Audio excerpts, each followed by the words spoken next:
Hey everyone, Marathon Hurdler here, back with some more Final Fantasy VIII. Last time, we finished up our preparations for max stats grinding, and today I will be going through in detail how I went about getting max stats and how you can do the same thing. Before I begin, I just want to make a couple of disclaimers. First, just as a reminder for what we're doing here, the goal of this Let's Play is to max out our 5 major stat categories. And by 5 major stat categories, I'm referring to HP, Strength, Vitality, Magic, and Spirit. However, we will not be maxing out our base stats, which means that to get max stats, we're going to be relying on junctions and character abilities. So if you're looking for a guide that gets you maximum base stats, this is not the guide to help you do that. That said, this guide can be helpful in the sense that if you are looking to do that, you're going to need, or you're going to want, to have as high a base stats as you possibly can at level 100 to be able to minimize the time you spend either refining stat up items or devouring enemies. And the guide that I've been putting together here, which avoids enemies throughout the game and gets you to this point with no levels gained, will be helpful to you for that perspective, but we will not be maxing out our base stats. The second goal of this Let's Play is to max out our base stats while only using 3 character abilities. And so as you can see here, for Selphie she has 4, which means that by using 3 of these we can max out our stats, which leaves us 1 to give us something like Auto Haste or Move Find, although that wouldn't be super useful, but you get what I'm saying. We'll have flexibility in terms of the 4th ability that we want to equip on our characters.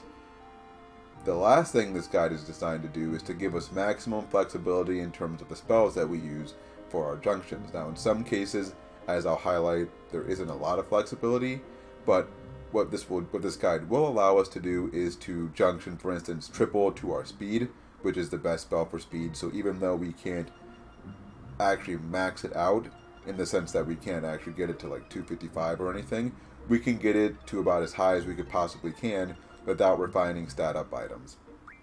Likewise, we'll have spells left over for our elemental junction, status defense junction, so we'll give you a fair bit of flexibility here. Secondly, just as a disclaimer here, what the approach that I'm going to highlight is only one of many ways that you can go about getting max stats at this point. What I'm going to try to do is highlight the mathematical approach that I took to getting, or to determining what I wanted to do in terms of my characters, but you may listen to this and say, well, I actually want to junction that spell to this stat instead, or I want to equip this ability instead, and obviously there's a lot of flexibility there, but it would become way too unwieldy to try to highlight all the different ways you can max stats, because there's just a ton of them at this point. So I'm going to highlight one approach, and I'm going to do my best to make it replicable for you, and also give you a method by which you could create your own approach if you want. But if you have questions, or if anything is unclear, feel free to leave comments in the comment section below, and I will try to address your questions. Finally, as a disclaimer before I get started here, there may be some awkward pauses in this video, more so than what are usual for my videos. This is largely because I'm going to be going through my notes and making sure I explain things correctly. I'm also going to be bouncing around from one save file to the next because there are multiple places that I want to show off in terms of farming. I'll be at different stages of my grinding at different files, so it may be a little bit confusing at times, but just try to bear with me here, and I've tried to set it up so that it's kind of runs as smoothly as possible, but I just wanted to go ahead and mention that as a disclaimer. So with all of that said, let's go ahead and jump into how I'm going to max out the stats for my characters. So the first thing that you need before you can start this process is you need to have ability times 4 for 2 characters. So I've got it for Selphie, and then I've also got it for Keistis, who I am grinding with. Now, you could get ability times 4 for more characters at this point if you have been farming Rosetta Stones. However, even with extra Rosetta Stones, you still can only grind 2 characters at a time. And the reason for this is that we only have 2 sets of the bonus abilities, and we're going to need to have as many of these equipped at a time as possible, So we can only grind 2 people because only 2 people can equip all the bonus abilities. Cactar comes with all of them learned, and I've highlighted throughout the game which GFs have the other bonus abilities. So Ifrit has strength bonus, Carbuncle has vitality bonus, Siren has magic bonus, Leviathan has spirit bonus, and the brothers have HP bonus. So as you can see, Selphie has all 5 of those GFs equipped, and then Keistis has the other Cactar. So to begin this process, you need to have at least all 5 of the bonus abilities and 1 character with ability ×4, but I've been waiting until this point because at this point, if you've been following the guide, you should have 2 GFs with ability ×4. In this playthrough that I did here, this backup file that I have, I did not obtain Bahamut yet. So what I actually did here is I obtained Rosetta Stones by playing the card player at, let me see where they are. I obtained the Rosetta Stone by playing the card game at Galbadian Prison, but you know, you don't need to do that obviously because you win a Rosetta Stone. Yeah, so there's my extra Rosetta Stone. But you win a Rosetta Stone, or you can get one from S-Star, and I showed you how to do that. And if you went ahead and picked up Bahamut in the last episode, which you can do without gaining any levels, you have the other GF with ability ×4. Now, for my purposes, I taught it to Carbuncle and Diablo. Doesn't matter if you teach it to them. I'll explain later how I handle my, either at the end of this episode or at the beginning of the next, how I handled GF abilities. But for the most part, it doesn't really matter who you teach ability ×4 to. So those are the basics there. Now, using Selphie as an example, I'm going to go ahead and explain how exactly we're going to get max stats. So the first thing, and the first big fact here, is that every character in the game can max out exactly 2 stats using only junctions. And those stats are HP and strength. So what that means is, if you equip HP bonus, which grants you a +30 bonus at each level to your HP, and strength bonus, which gives you a +1 bonus to your strength at each level, then by the time you get to level 100, your HP and strength will be high enough so that you can max them out with just junctioning magic spells. And in fact, you don't even need to have HP bonus or strength bonus equipped for the entire time that you're leveling in order for that to be the case. Okay, so let's talk about these stats. But for the last 3, you're going to need to use junction and character abilities. And so now what I want to do is talk about each stat individually and then explain my process for calculating how many levels to give to each ability, and then so then that you can do the same thing to come up with your own approach. So for your HP, or let's actually start with strength because that's the easiest decision to make here. So to max out your strength, every character is going to need to junction Ultima to their strength, with one exception, and I'll get to that exception in a second. But Ultima gives you a +100 boost to your strength. Every character, except for one, is going to need to equip that to their strength to max it out. So then, since the maximum possible strength is 255, and Ultima gives you +100, that means your base strength, well not your base strength, but your strength after your junctions needs to be 155. Or not after your junction, sorry. Your base strength needs to be 155 because we're maxing it out just with the junctions. So, using Selphie as an example, I'll explain how the math works here. So, with her current weapon, which is her weakest weapon, just her basic nunchucks, her base strength, or actually not with her, I'm already explaining this incorrectly. Excuse me. So, for Selphie, her base strength with no weapon equipped is 45. With her ultimate weapon equipped, which is the Strange Vision, that gives her a boost of 25 to her strength. So then her maximum base strength is going to be 70. Then she gains, and this is at level 100, so if you don't use any strength bonus, her maximum strength will be 70, provided she has her ultimate weapon equipped. Now, Selphie starts at level 8. So then if we use strength bonus all the way from level 8 to level 100, that's an increase of 92. So she has 92 level ups. You get +1 strength for each level up with the strength bonus equipped. So now her strength would be 162. Her base strength would be 162.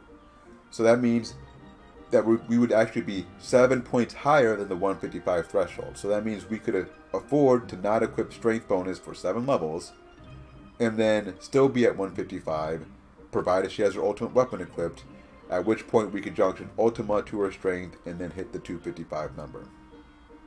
So that's how the calculation works there. HP is basically the same thing, but HP is a little bit more complicated because there are a couple spells that we can use to max out our HP.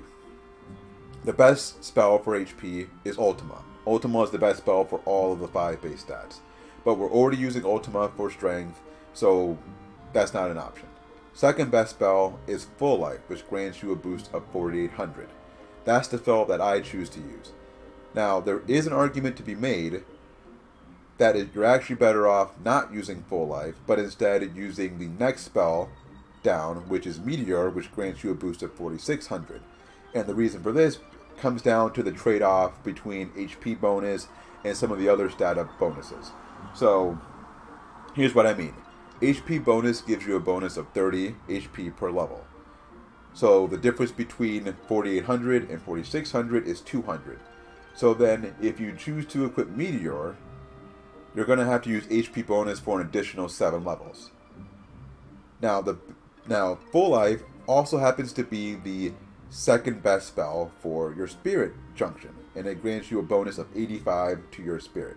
The next spell after that, which is what I'm using right now, which is Reflect, gives you a bonus of 72. There's a difference there of 13. So then if you put Full Life on your Spirit, you save yourself 13 levels of Spirit bonus at the cost of 7 levels for HP bonus. So then you're gaining 6 levels, which you could place elsewhere. Now, I choose not to do that because ultimately, based on the approach that I'm using anyway, it wouldn't really save me anything. It doesn't really do much for me.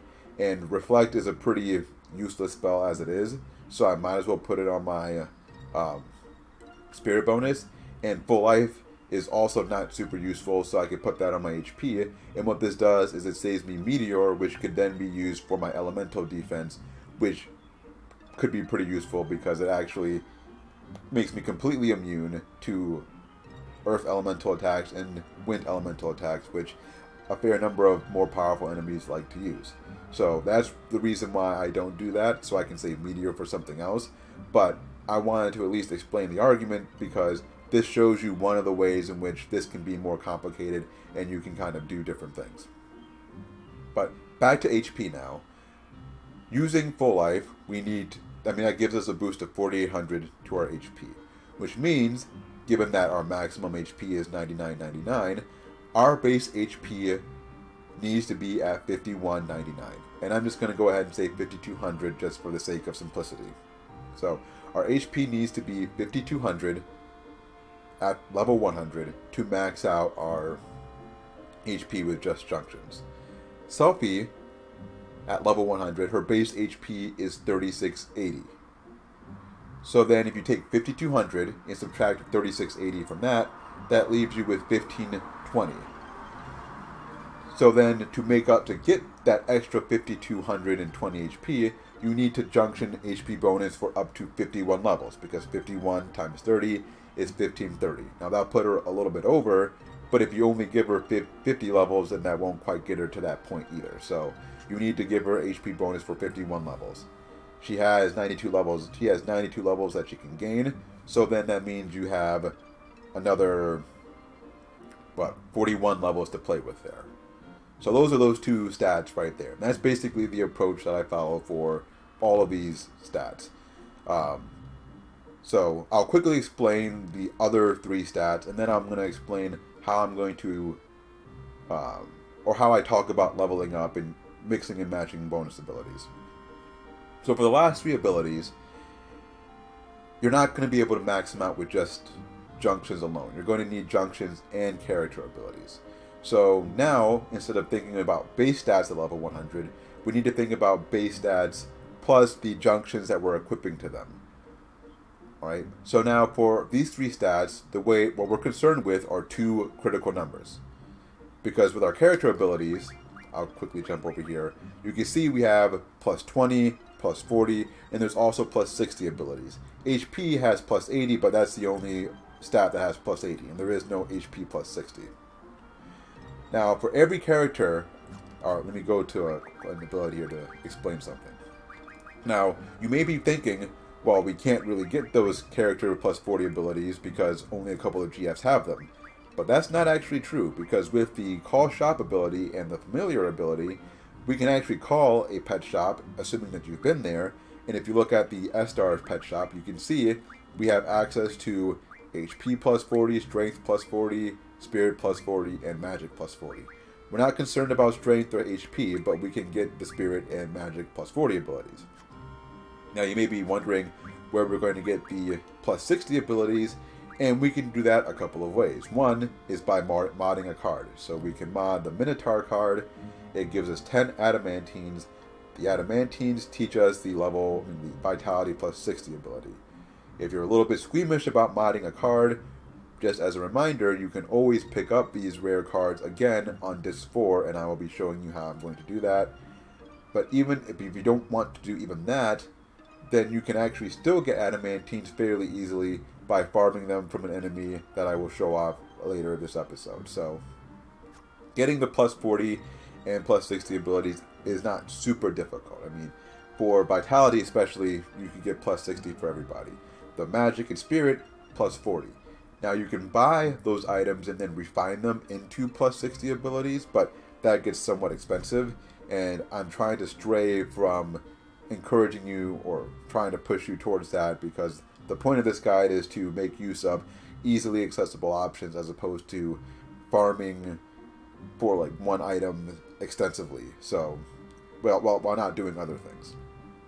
But if you want to do that, that's fine. But the way I kind of approach this is, okay, I can use Vitality plus 60, but Spirit and Magic, I'm going to try to limit myself to plus 40 abilities. Or at least give myself the ability to just use those, even if I choose not to, or choose to do something else at a later point. So then, what this means is there are two critical numbers that we are concerned with. If you're going to use a plus 40 ability, your stat, after junctions, needs to be at 183. So for instance, if our Spirit at level 100 with Reflect Junction was 183, and I equipped the Spirit plus 40 ability, my Spirit would then boost to 255. If you want to use a plus 60 ability, that critical number drops to 160. So your stat after junctions needs to be at 160 in order to raise it to 255 after using a character ability. So then, depending on what spells you want to use, that changes what your base stat needs to be, and then determines how many levels you have to have that that ability bonus equipped for. So I'm going to quickly run through these now. Or let's go to Magic. So for Spirit, what I use is Reflect. I've already mentioned that Reflect gives you a boost of 72 Spirit. Selphie, at level 100, her base Spirit is 38. So then if you add 92 levels of Spirit bonus to that, that means the highest her Spirit could possibly be would be 130. Now, to get to 183, given that we're getting a boost of 72, our base Spirit needs to be at 111 at level 100, so that once we reach Junction Reflect, we'll be at 183, then we can go up to 255. So then, if our maximum base Spirit is 130, and we need to get it to 111 at the lowest, that gives us 19 levels where we cannot have Spirit bonus equipped. And then we have to have it equipped for the other 73 levels out of her 92 level ups to get to that number. And then obviously if you are worried about 160, then you can add 23 to that number, because there's a difference between 23 between 160 and 183. So then that's how you calculate that there. For Vitality, and this is where I kind of buy myself some flexibility, and this is where you may or may not want to go down certain paths here. But with Vitality, since I'm just going to mod the Adamantine from the Minotaur card, I'm going to be using plus 60. So here, I'm actually worried about getting to that 160 number, not the 183 number. So then, that gives me a couple of spell options. Now, Meltdown is the second best spell in the game to Ultima for junctioning to Vitality. It gives you a boost of 80. So does Full Life, but there's no reason to use Full Life for Vitality. But Meltdown is actually a pretty useful spell to cast in the game. It's one of the few spells that I actually use regularly. It casts Vitality 0 on an enemy, it's unavoidable, and it's going to be key for weakening enemy defenses later in the game. So, I like to leave Meltdown in the late game as a spell that I cast as much as possible, which means that I can't use that for my Junction. I want to use something else. The next best spell is Regen, which gives you plus 70. So then if you want to hit 160, and we're getting a plus 70 boost from our Regen, our base Vitality needs to be at 90. So then for Selphie, her maximum Vitality is 28. Then we add 92 for the maximum boost from Vitality bonus, which brings us up to 110. Or sorry, not 110, 120. And then from there, we have to be at no lower than 90, so that gives us 30 levels there. So out of the 92, we can afford to not have Vitality equipped for 30 of those levels to still reach the number to reach 90. So that's Vitality. Obviously the numbers change if you want to use plus 40 or if you want to use Meltdown instead, but that's how I approach this. So then that leaves us with one stat only, which is Magic. Magic is interesting. So the best spell, or not the best spell, but the spell that I chose to base this approach off of was Pain. Pain is the third best spell for junctioning to your magic after Ultima and Triple. Triple I want to save for speed, and then Ultima was for strength. So Pain is the spell there, which gives us a boost of 60. So then by now I've already done the math. You can kind of do the math yourself, but for Selphie, her max magic is 49. Add 92 to that, which gives us 141. If we're using plus 60, if we're using plus 40%, the number has to be at 123. So then when we add plus 60, we get to 183. So then that gives us 18 levels to work with from the magic stat. But what I try to do as much as possible in this guide, even though I built the guide assuming that you're going to use Pain, in my actual approach, I tried to limit the number of levels that I took away from magic as much as possible, because Pain is another spell which actually has uses outside of being junctioned to your magic stat. In particular, it's the only spell that you can junction to your status defense, I believe, which prevents the curse status. Not many enemies use that, but it might be something you're interested in. It also prevents poison, silence, and blind, which, again, not many enemies use those, but it's nice to have immunity from all four of those at once, as opposed to junctioning individual spells. So you may want to consider that.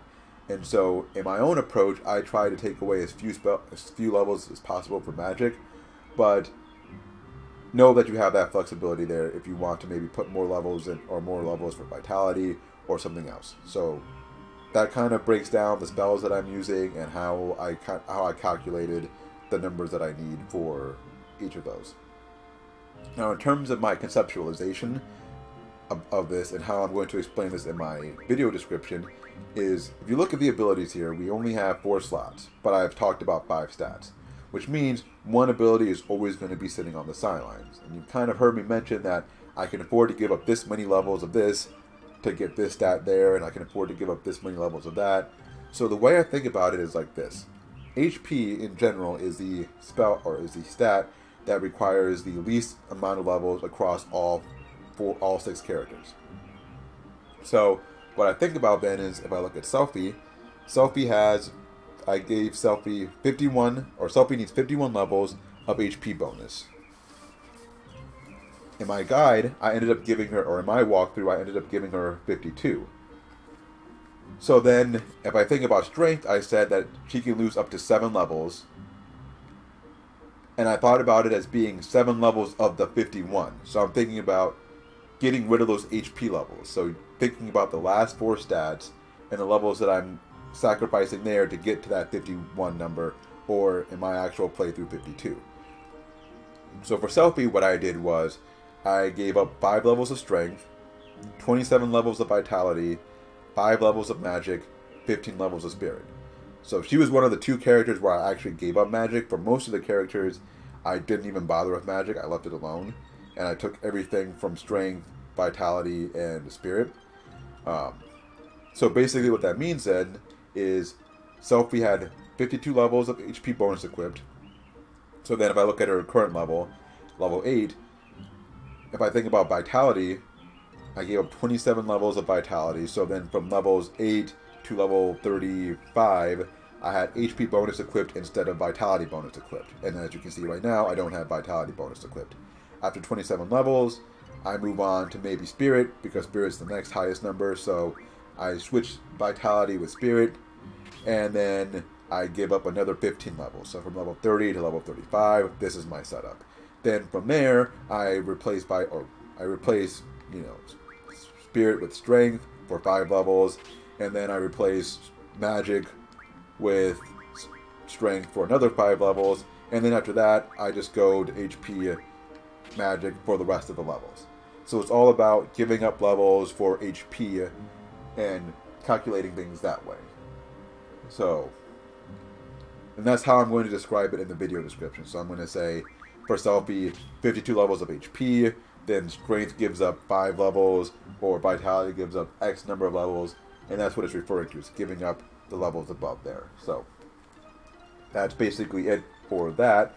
2 quick exceptions to all this, though, that are worth pointing out. First, Rinoa. Rinoa is interesting in the fact that her strength is so absurdly high that she can actually max out her strength just using Meteor.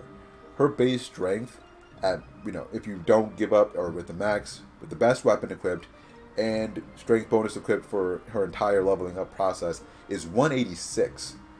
So you can give up 6 levels of strength and still Junction Meteor to your strength and max it out without any character abilities. So that's what I do for her, because then I can use Ultima for other purposes, because Ultima is just a great spell to equip. Irvine is the other exception. Irvine is the only character that I actually use Meltdown for his Vitality Junction, because his stats are basically the opposite of Rinoa. They're pathetically low across the board. He needs a lot of HP levels, a lot of strength levels. I mean, he needs everything for this approach to work while not giving up too much of magic. So that's what I did there. I wasn't worried about doing that because in any party configuration, I'm always going to have at least 2 people who can use Meltdown, which is fine for me. So those are the 2 exceptions there, and that's basically all there is to the basics of stack grinding. It only took me about 16, 17 minutes to explain all of that, but so be it. Now, what I want to do with the rest of the episode here is talk about the different places you can go to do your level grinding and explain how I do all of that. Now, the first place that I am located is called I'm sure you noticed in the menu, is called the island closest to hell. It's the westernmost island on the map. And what's unique about this place is that all of the enemies here are level 100. Not only are they all level 100, but they're some of the most powerful enemies in the game. And if you'll excuse me, I need to take a quick pause break here to deal with something. Okay, I'm back. I apologize for the sudden break there. It started pouring rain outside of my apartment, so I needed to close all of my windows. I hope it doesn't start storming, because as anyone who has watched my videos up to this point knows, my windows are terrible at preventing sound from coming in, so we'll see what happens. As I was saying, though, the island closest to hell is the westernmost island on the map. It contains some of the most powerful enemies in the game, all of which are at level 100, regardless of your own current level. So you've got Malboros here, you've got all the dragons here, the blue dragons, Ruby, Grendels, etc.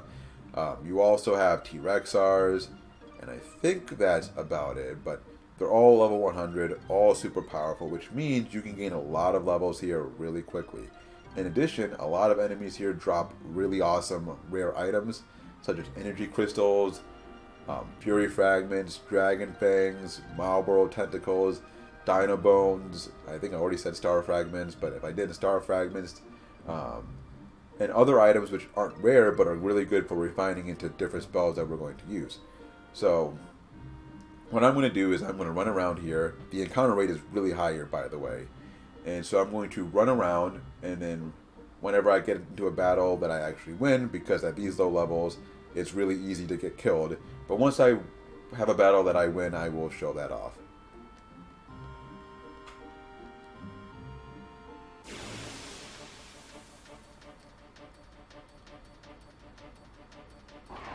Alright, so we have a single Grendel here, and this should be a winnable fight, but let's see what happens. And I can't seem to... Oh, I just missed it. There we go. Let's see if I can survive this attack. Yep, we survived. Perfect. And now I'm going to use Degenerator. So the basic method of survival here, you just use Degenerator on any enemy you run into, and then you can kill them pretty easily.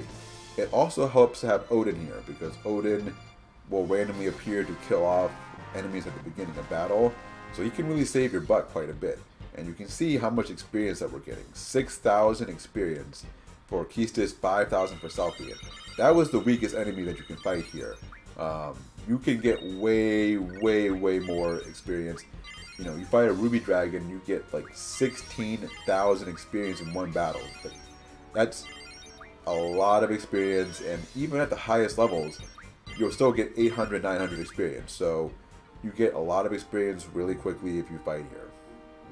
Now, one thing that I would be really careful about, as you saw there, the enemy, the Grendel didn't really do much to us. His breath attack isn't super powerful, but it's definitely worth it if you have the spells, and I was lazy so I don't, to equip Thundaga or Viraga or Flare or any spell that helps your elemental defense against fire and thunder. Really worth it to equip those here. Secondly, heal up after every battle, save after every battle, because I got lucky that he didn't use a physical attack on me. If he had, that would have been a one-shot KO. I would have stood no chance to win in that case. So save after every battle, because you do run into battles really quickly, and you may think, oh, I could take a couple of steps and I'll be fine. No, you can't take. There's a good chance you run into battle. There's a good chance that, for me, just running to the ship, I'd run into another battle. So just don't risk it, save often, and then you'll be good from there. So with that said, that's kind of the fast way of grinding there. So let's, as you can see, I'm running into another battle here, so... Okay, I'm back. That battle did not go very well for me. I ran into a T-Rexar, and he proceeded to kill me in about 2 seconds flat. So I guess if nothing else, that was a good indication of what I was trying to say, which is be very careful, save often. I mean, it doesn't matter for me because, you know, I've already done all this stuff off screen anyway, but yeah, you don't want to be that guy who gets like 20 levels and then loses it all in a battle because you didn't save. So there's that. Now I want to show off a couple of other places for grinding and farming. Now the first is this place right here, the island closest to heaven. Despite its name, the enemies are not particularly nice. In particular, you can run into Malboros here. Now you can run into them on the island closest to hell, and I actually ran into a lot of them there, but they seem to be slightly more common here. So you really want to make sure you have your status defense set up: death, sleep, confuse, and berserk. Let me see if I can show off a quick battle here before we move on. But again, enemies are at level 100. I don't really like grinding here in particular because the enemies aren't as, I don't know, the enemies just in general aren't as useful in terms of farming.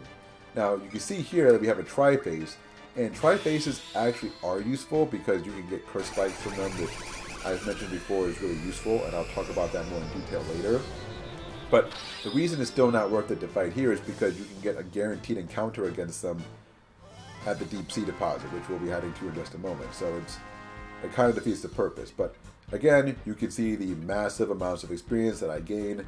In this case, 10,000 or 11,000 and 9,000. And we actually won some curse spikes, which is nice, but not super necessary for me. So that's one place you can go to farm some, well, not farm, but to gain quick experience if you need to.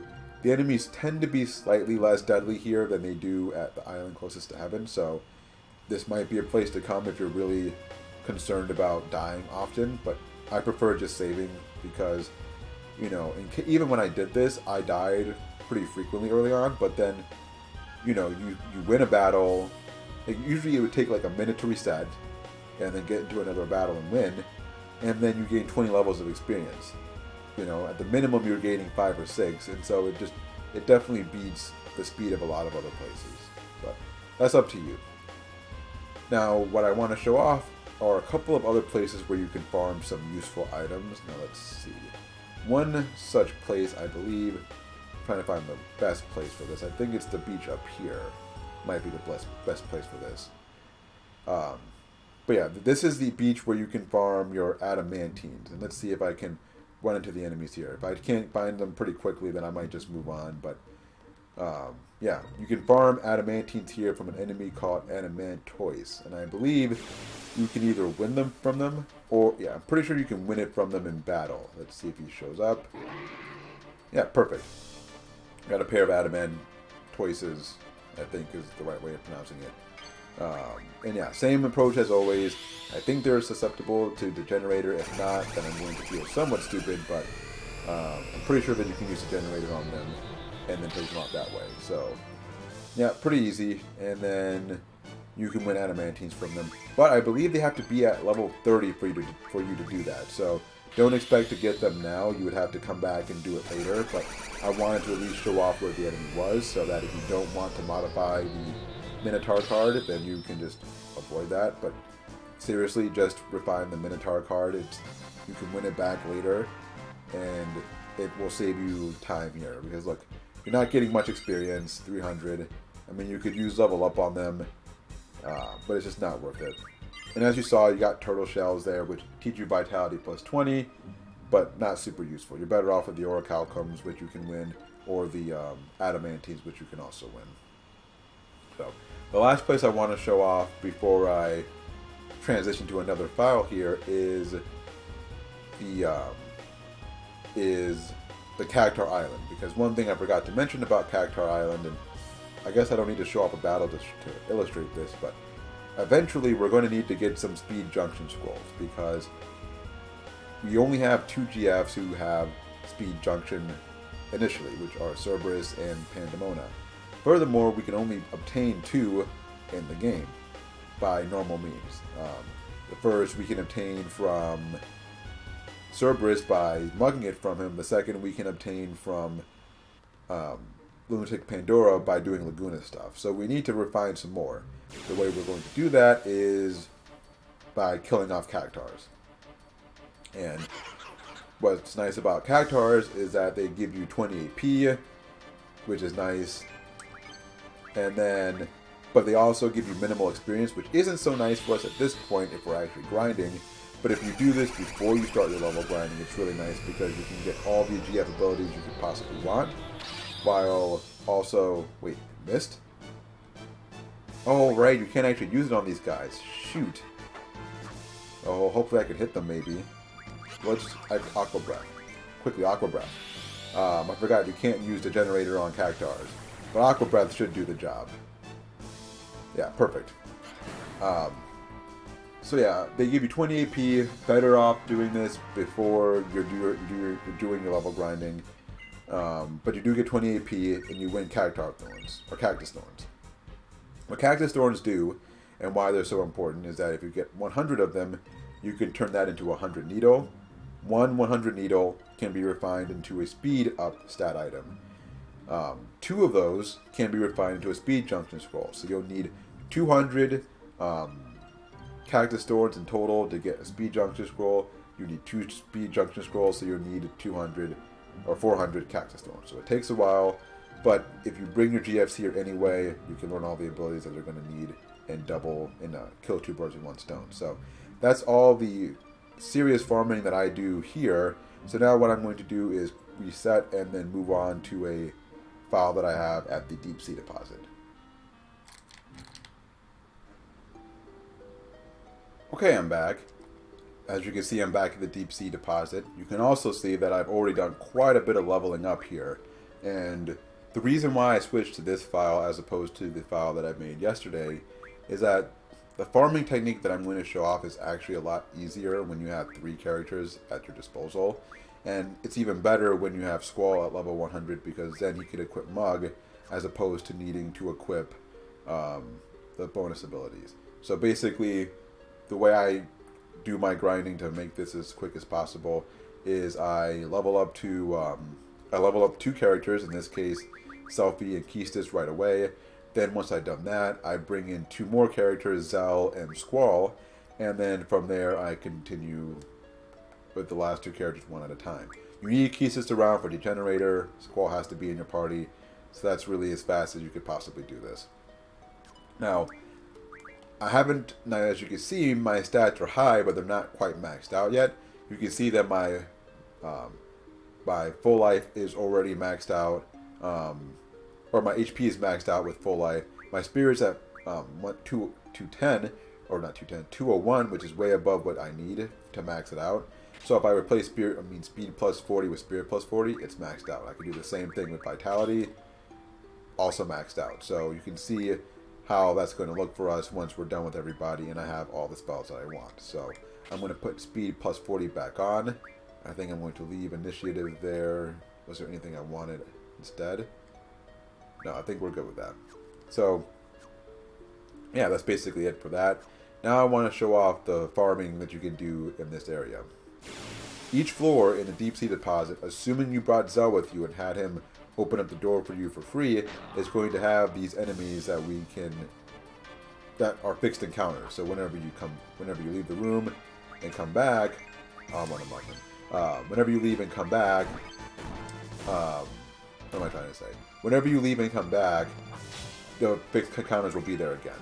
And as you can see, the tri-phase hits pretty hard because we have 2 characters at level 100 and Rinoa is at level 30, so he's actually getting kind of powerful, but nothing that we can't really handle. You just have to be careful. And I'm not paying attention as closely as I should, so that's not helping. But what you can win from him or steal from him are curse spikes. You can win them as well, but it's just as likely that he's going to drop poison powders as curse spikes, and that's just annoying.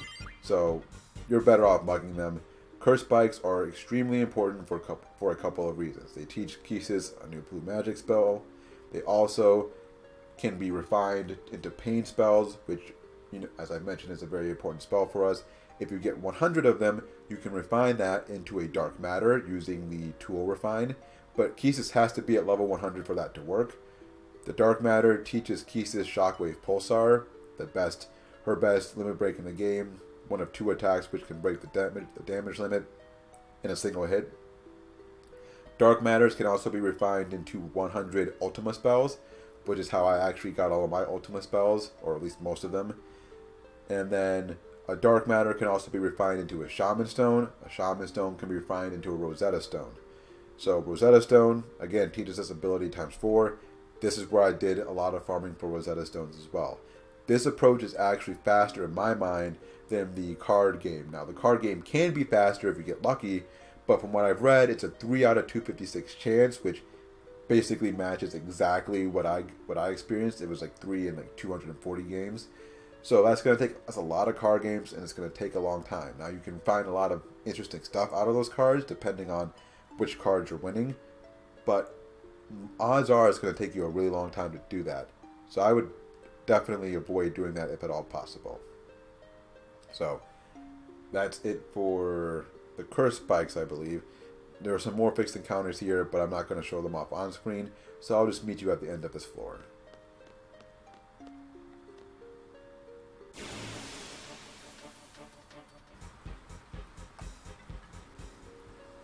Okay, so that was the last encounter that we had, so now we're ready to move on to the next floor.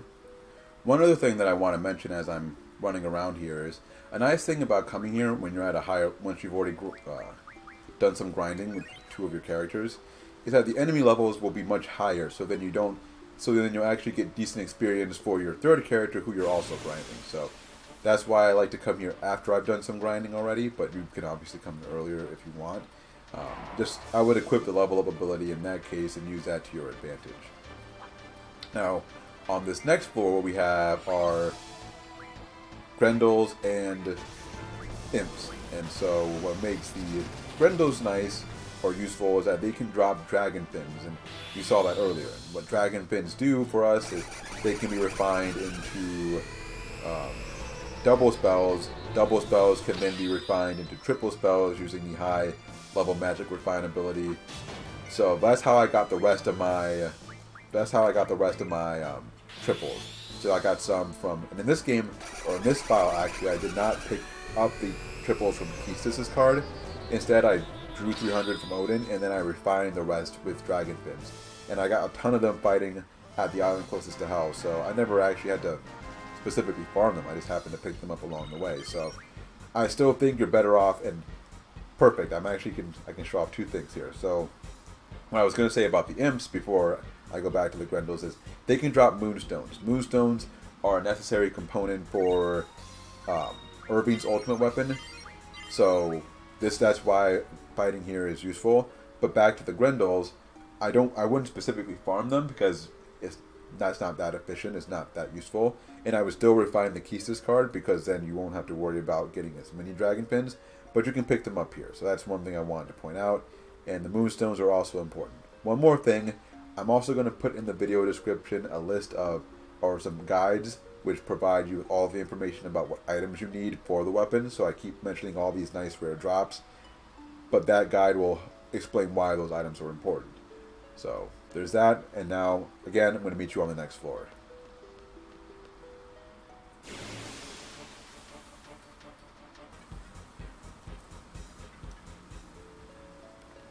Alright, I'm back. I think that was the last enemy encounter on that floor. So now on this floor we have, I believe this is the floor which contains behemoths. And behemoths drop a number of interesting things as well. But what also makes behemoths interesting is that we can actually draw some useful spells for them. So another thing that I kept mentioning throughout the game was, oh, don't worry about drawing certain spells because we can get them later. Well, here's where we can get some of them. Behemoths have Regen, Tornado, and Flare. So if you haven't picked that up yet, you know, I would go ahead and do that here. They can also drop energy crystals, which are useful. They can also drop barriers, which teach Keistis. No, I think you can mug barriers from them. I don't know if they drop them as well, which teach Keistis Mighty Guard, which can be useful. They also can drop power generators, I believe. Maybe power generators. I don't know if they drop power generators, actually. I think it's just energy crystals, not power generators.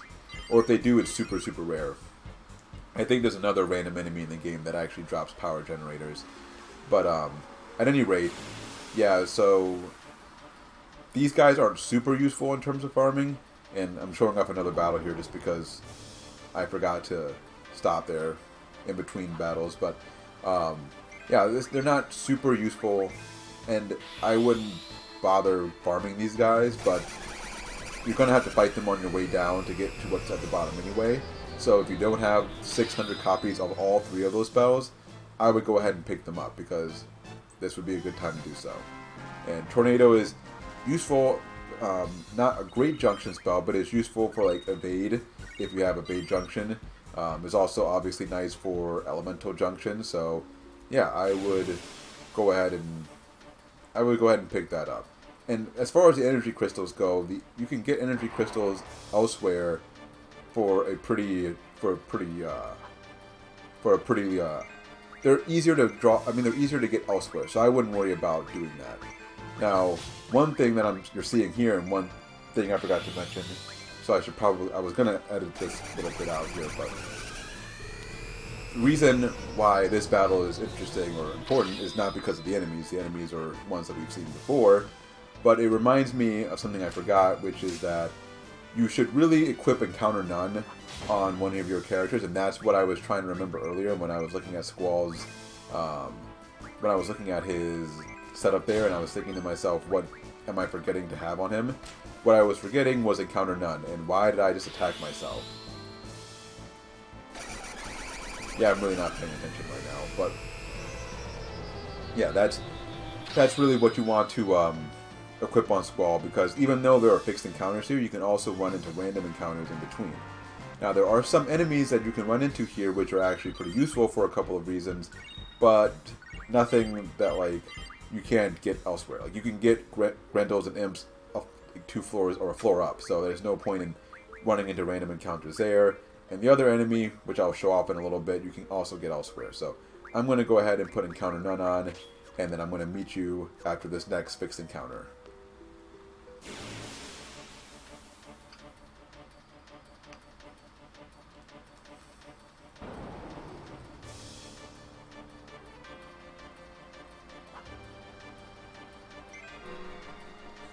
So I'm actually going to keep this battle in because this is the first time I get to show off Odin. I don't think he's shown up yet. So the way Odin works is that he pops in at the beginning of a battle randomly, and then when he does, he just kills all the enemies on screen. And again, this is why you don't want to get him before you're ready to do your grinding, but hey, if you're ready, this can be kind of useful. It can be a little bit annoying with tri-faces because obviously there's a chance they might not drop curse spikes, but beyond that, I mean, it saves you some time. And yeah, we even got a giant ring out of that, which not super useful, but okay. So that leaves us with 2 floors left to finish exploring, and this floor, I believe, is the floor of the Ruby Dragon. Let's see if we can verify that. Yep, it is the Ruby Dragon. And Ruby Dragons, I mentioned before, are pretty useful for a couple of reasons. So let's just go ahead and kill him. You could draw a couple of interesting spells from him. So Reflect, Flare, Meteor, all 3 are spells you want 600 copies of. So I would pick those up if you have not. He can also drop Fury Fragments and Energy Crystals, and he actually does so not super often, but often enough. If you fight down here and you farm this guy, you will get plenty of both of those. And let's see if he even drops something here. Yeah, he drops Energy Crystals right now. So yeah, you definitely want to fight him, especially at higher levels. One thing you have to be careful of, though, is that his AI script is different, and I've mentioned this before, I think, at higher levels depending on how many characters are alive. So if all 3 characters are alive, his AI script is much more dangerous. He will use Meteor, which is a dangerous attack. He'll also use his Breath attack, and Breath is pretty dangerous as well. Although his Breath attack is not actually considered an elemental attack, it's actually considered a physical attack. So you want to have really high vitality for that. And it's not as dangerous to us now because we have Squall at such a high level that he won't be annihilated by it. But if you fight these guys on the island closest to Hell, that's why you want to make sure you have at least, you know, 1 guy dead when you're doing that. So that's all there is with this floor. So I think there's 1 more random encounter or fixed encounter. I'll meet you after that.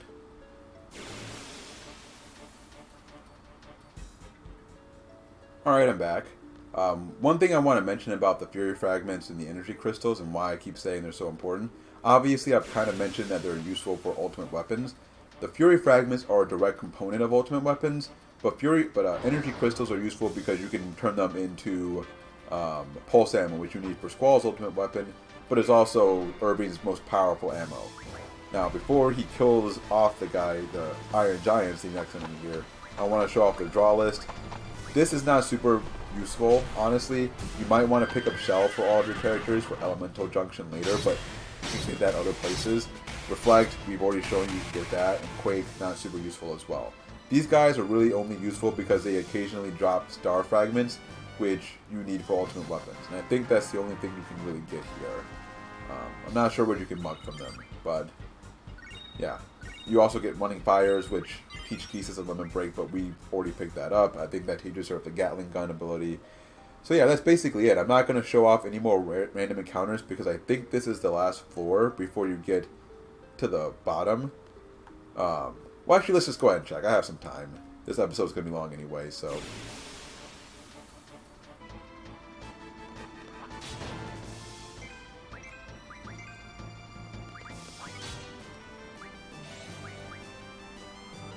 So I was actually wrong. I'm actually, so there's going to be a bit of an awkward pause there, but I was actually wrong about what you can mug from these guys. You can actually mug Star Fragments from these guys. For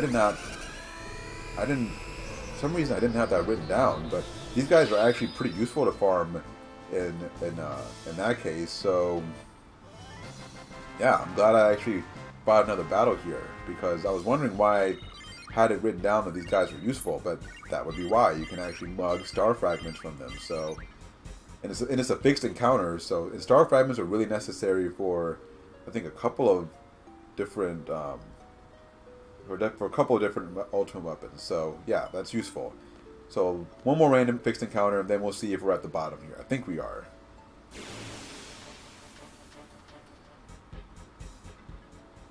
Okay, I'm back. And I think this is the last floor. I don't think there are any more floors in terms of there being fixed encounters. I think we're just at the bottom at this point. Yeah, so I'm not going to go any further here because I don't want to show off what happens here until the next episode. So there's one more thing I want to show off before I cut off this episode. So I'm going to quickly load up one more file and then I'll be right back. Okay, I'm back. I'm standing outside of Windhill right now. There's no particular reason why I am doing that. But the reason I am loading up this file is to show off this is where I'm at after all of the level grinding. So you can see with... Well, first of all, let's look at what we got here with Squall. Now, I've moved around some GFs. I've got them with Cerberus and Alexander, and I taught them some extra abilities to make this work. I won't show all that off this episode. Next episode, I'll show off how I taught GF's abilities, and who I equipped with what, just to max out their stats. But what I want to show off here is the setup for one of my perfect characters. You have Squall, who has Full Life, Ultima, Regen, and Reflect. For his magic, notice that I have Bio equipped, and that's because I actually gave him the Magic plus 60 ability. You can get this from Royal Crowns. You can either refine that from a Dia's card, I believe, but we also won one from defeating a Dia at Disc 2. So I just went ahead and taught it to, I believe, Alexander, just to show off the flexibility that I have here. Because with my setup, the way I did this, I didn't touch his magic at all. I didn't take any levels from his magic, so his magic was already at 134. So any spell that could get his magic up to 160, then is going to be enough to get him to boost it to 255. And let's see, what this will do then is I could put Pain, for instance, down here, and look how many status ailments I have defense from now. I have Confused, Death, Bio, Silence, Curse, and Blind or Poison, whichever one I didn't mention earlier. So that's really nice there. Looking at my other characters, you can see how high their base stats are. Everyone has at least 5200 HP. Their vitalities are all above 90, so I can use Regen, except for Irvine, whose vitality is really weak. So I have to use Meltdown there. Their magic is as high as I can leave it while feeling comfortable with everything else. They're all in the 130s, again, except for Irvine because he's awful. And then their spirits are all above 111, which will allow me to Junction and Reflect there, and then max it out that way. Now, I'm going to show off, so again, next episode, I've already kind of got it planned out where I want to show off how I'm doing my GFs. As you can see, I've got everyone equipped with a couple of GFs, and this is going to be my final setup. But I wanted to show off at least teaching some of the abilities on screen, so I didn't, or how I set things up on screen, so I didn't want to do all of that here. And actually, one thing that I guess I'm making this should be a spoiler alert here.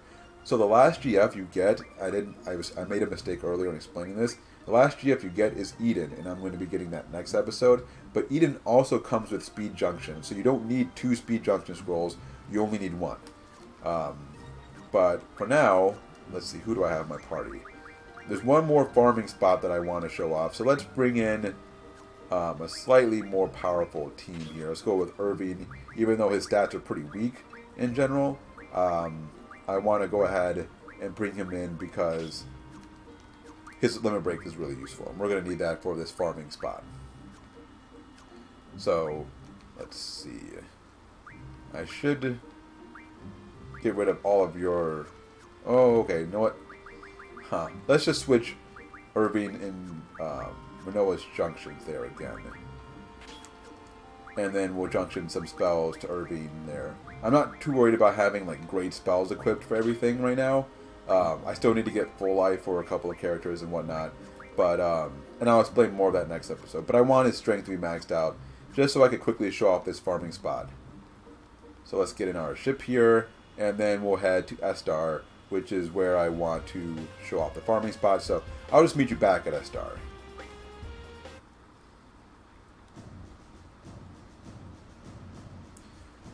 Okay, so I'm back. One thing I want to do, I think you can actually run into random encounters here, and I don't want that. So I want to figure out who has Diablo, so then I can get encounter none. I was screwing around with some different setups here earlier, which is why it looks like I have all this. Why all this stuff is kind of random right now. I should just remove everything. Yeah. And then Irvine can have Diablo, and then I also give him Eden, so then he has Speed Junction. Yeah, so then let's put triple there. And then let's also give him the Encounter None ability. And once I get to my grinding spot, I'll update my setup a little bit, although I probably won't do that much to it. Because again, the enemy I'm going to fight is not that powerful. And as you can see, I've boosted my seed level in the meantime as well. A lot of this happened on its own, in terms of I got a lot of level ups just by fighting enemies over and over again. But yeah, it's hard to maintain a high level. I mean, it's like if you do side quests and you don't fight enough enemies, then you just end up losing everything. So that's kind of a pain in the neck. So yeah, I don't really worry about it too much in general. Now, is this what I'm looking for? No, it is not. I thought this was the right area for this guy to show up. So there's a fixed encounter that you can obtain somewhere around here. Yeah, there it is. I'm on the wrong floor though. Darn. Okay, so I want to get to that lower level there. When I figure out how to get there, I'll just meet you down there.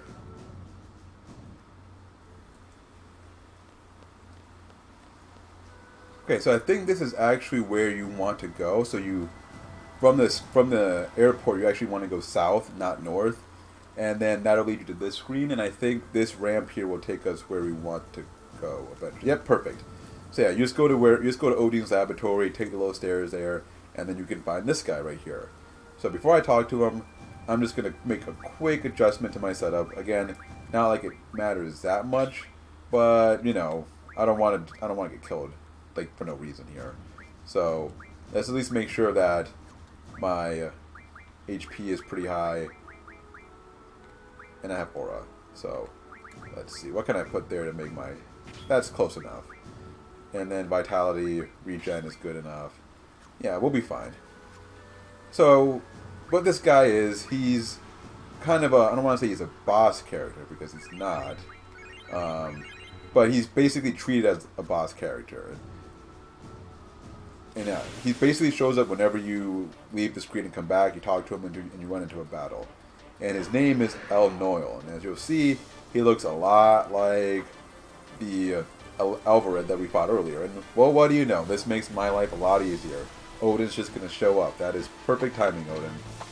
So the reason why you might want to farm this guy is that he can drop energy crystals like so many other enemies, but he can also drop moonstones. So you need both of those you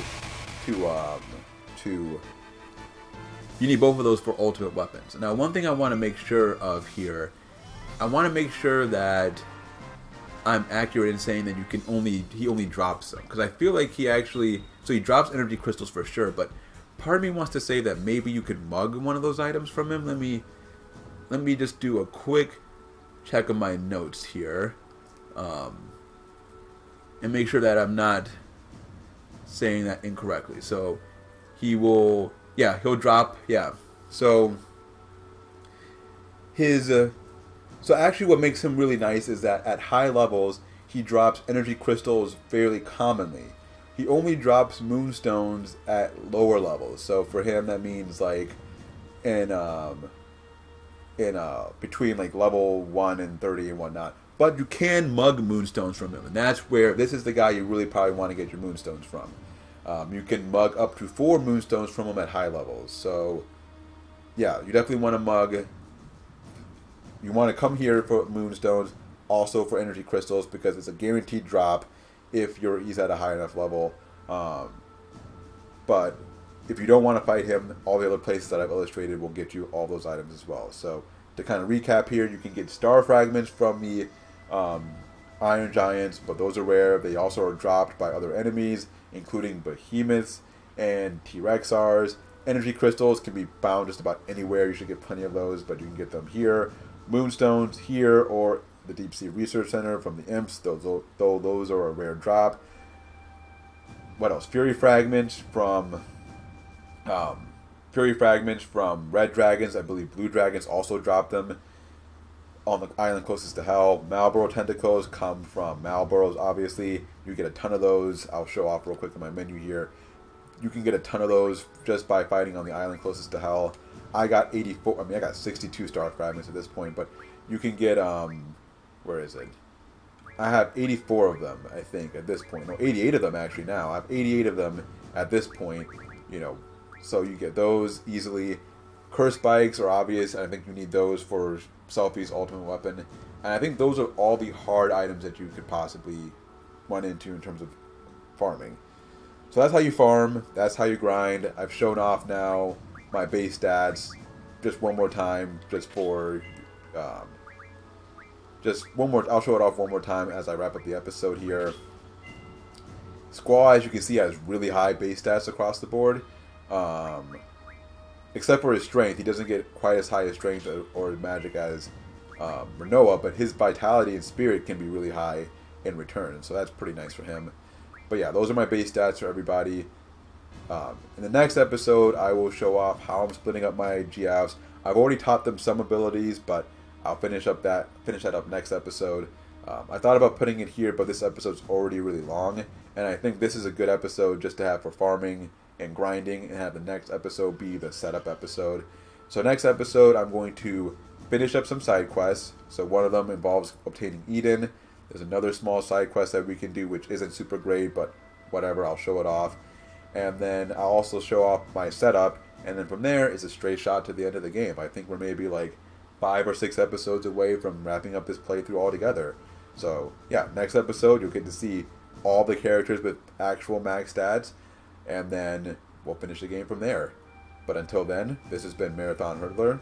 I want to thank you as always for checking out my videos, and hopefully I will see you next time.